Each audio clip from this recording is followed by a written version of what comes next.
From coach sackings to player exoduses, from corruption scandals to domestic abuse cases. How did a rugby team go from champions of the league to relegation battles in just 18 months? Welcome to the mad world of Montpellier.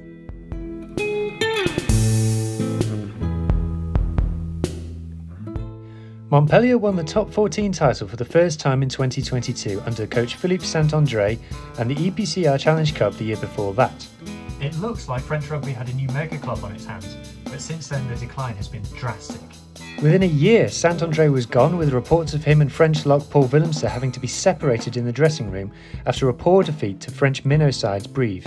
Also out the door went star player Zach Mercer and World Cup winning Springbok fly half André Pollard. They finished just 11th of 14 clubs in their title defence season and crashed out of Europe after an embarrassing group stage where struggling Welsh side the Ospreys beat them both home and away. For the 2023-24 season, in came English coach Richard Cockerell, and the initial signs were good, with a home win over European champions La Rochelle in round 1, but this didn't last very long. Montpellier went on to lose 9 out of their next 10 top 14 fixtures, and Cockerell was sacked. Now this is where the weirdness truly begins. Montpellier are owned by billionaire Moed Altrad. Altrad made his money in scaffolding and in authoring 3 acclaimed novels. So I guess you could say he's a diverse kind of guy. He is also a controversial figure in rugby. In 2022, he was given an 18-month suspended sentence for allegedly paying French official Bernard Laporte €180,000 to secure front-of-shirt sponsorship for the French national team. It was a huge scandal as Laporte was World Rugby vice-chairman at the time. So you can imagine people's surprise when, having sacked Cockerell, Altrad appointed Laporte to be Montpellier Director of Rugby. More chaos was to come in the form of player turnover.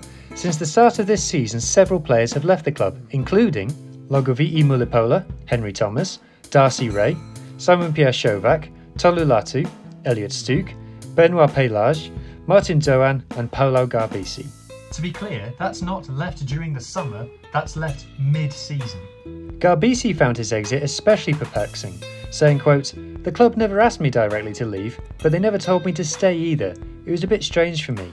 No one called me to ask me, what do you want me to do?"